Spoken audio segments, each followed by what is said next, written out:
Bismillahirrahmanirrahim. Ilahi anta masyuki wa ridhaka. Alhamdulillah wa syukurillah wa salatu wassalamu ala rasulillah la haula wa la quwata illa billah. Alhamdulillah ya Allah, malam ini saya menghadap kamera untuk memberikan sesuatu tip kepada teman-teman agar dalam menjalankan ibadah itu hanya atas perintah Engkau ya Allah, tidak karena yang lain. Karena begini teman-teman ya, ada 3 ono telung perkara pelurike menungso iku ketika ibadah mempunyai niat yang berbeda. Pertama, ada yang ibadah semata-mata ibadahnya itu biar dia itu mendapat tiket swarga, mendapat tiketnya surga. Jadi sedekah, sholawate, zikire, sembayange, amalia-amalia yang lain itu semata-mata nek wis nglakoni ibadah kepengin mlebu swarga. Ini ada yang semacam ini. Alasannya digawe tiket swarga. Ini yang pertama. Nah, sebaliknya kita tanya, apakah kalau masuk surga nggak pakai tiket itu nggak bisa? Tentunya dijawab oleh mereka, ya nggak bisa. Ya kan? Nah, sekarang kita kasih perumpamaan. Kita ke kebun binatang. Jelasnya secara umum kita harus beli tiket, harus bawa tiket. Ke taman hiburan yang lain, kolam renang, bioskop atau apa, tentunya secara akal memang harus beli tiket. Tanpa tiket nanti nggak bisa. Akan tetapi kalau pola pikir kita balik.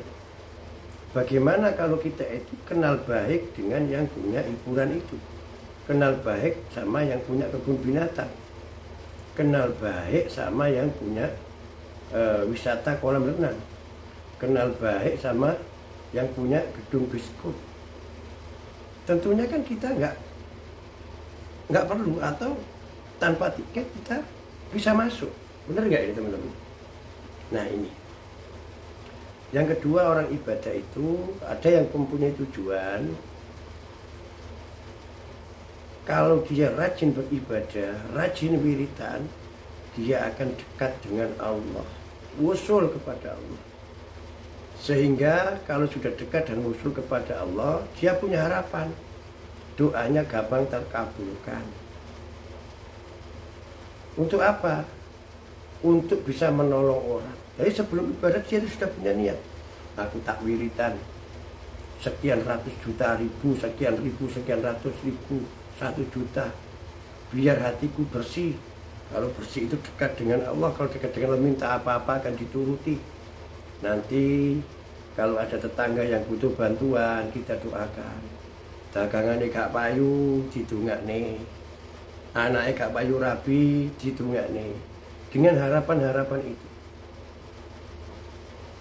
Nah, coba setelah kita mendapatkan itu semua, nanti cenderung kita ini akan mendapatkan suatu tambahan juga. Apa? Tambahan penyakit, yang penyakit ini timbul dari nafsu. Ketika ada orang datang kita tolong, kemudian contoh ya, misalnya dagangannya nggak laku, nggak laris, kemudian datang ke kita doakan jadi laris. Suatu saat dia itu nggak balik dan nggak menyapa kita, akhirnya perasaan ini yang digerogoti nafsu. Biar ya, kamu dulu itu daganganmu sepi, tak doanya kok sekarang nggak balas budi kepadaku. Itu akan timbul, penyakitnya akan timbul. Itu yang pertama. Yang kedua, kita cenderung, coba kalau dipikirkan, mengkhianati yang memberi, mengkhianati Allah. Yang seharusnya di sini Allah didepankan, tapi Allah disampingkan. Contoh begini, logika ya. Ketika ini kita berharap dipercaya oleh bos. Kita berbagai macam yang kita lakukan untuk mendekati seorang bos. Ketika dekat dengan bos, kita dipercaya oleh bos tersebut untuk membagi-bagikan sembako, bagi-bagikan bantuan sosial berupa uang. Nah, setelah kita berangkat, kita sampaikan betul. Akan tetapi ketika yang kita bertanya, ini dari siapa? Dari saya. Sembako dari saya. Bosnya dihilangkan. Ketika bos ini tahu ataupun tidak tahu, hati nurani kita pasti mengatakan kita mengkhianati bos itu. Kenapa enggak kita kata ini dari bos ini sedekahnya bos ini? Itu teman-teman. Begitu juga kita kepada Allah. Setelah kita dikasih kesaktian, kemandian dalam berdoa, mustajabah dalam berdoa, nanti takutnya dikuasai nafsu, aku kita yang keluar. Itu karena aku yang mendoakan, karena tak tandangi, karena tak aku. Ini penyakit saudaraku, penyakit. Ini macam ibadah yang kedua. Ada yang terakhir ini macam ibadah yang hanya menjalankan perintah Allah, itu prinsipnya.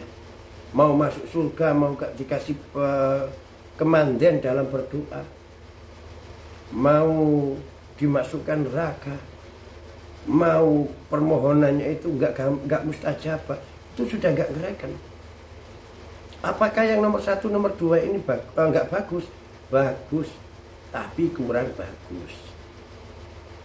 Nah, di kalangan ini kalau kita kembangkan pikiran kita, apakah namanya enggak tersesat dalam jalan yang lurus?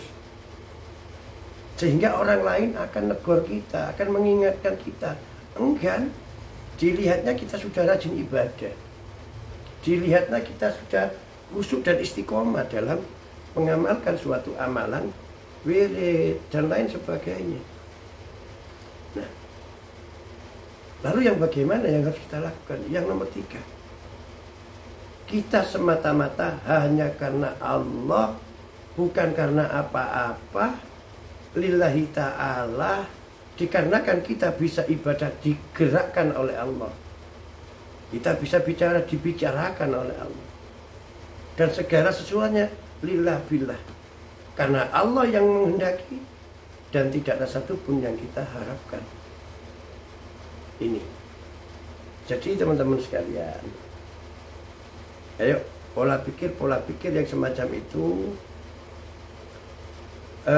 kita ambil contoh dari kehidupan kita sehari-hari, kita kepada manusia dan juga kita kepada Allah. Ketika kita mengalami sesuatu kepada manusia, coba kita tarik, bagaimana kalau terjadi kepada kita dengan Allah, kita dengan Allah. Itu seperti contoh yang saya lakukan. Atau begini, misalnya saya ini hidup di rumah seseorang, kemudian segala kehidupan saya ini ditanggung, sepeda motor, bensin, kalau ada rusak semuanya ditanggung, onderdil semua sudah dibelikan, makan, minum, kamar, tempat tidur, semuanya, kamar mandi tinggal pakai, semuanya ditanggung. Kemudian suatu saat kamar mandi itu kotor, atau kamar kita ini kotor, air bak mandi habis, kemudian kita ambil air di sumur, kalau orang Jawa bilang ngangsu, ambil air, dipenuhilah kamar mandi. Setelah kamar mandi itu penuh, pantaskah kita meminta bayaran kepada orang yang sudah menghidupi kita? Pasti pikiran waras kita enggak pantas.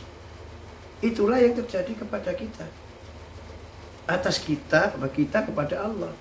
Pantaskah kita masih ngerengek minta gajian ini itu, minta kesaktian ini itu kepada Allah? Toh Allah sudah mengetahui penggaweannya dewi.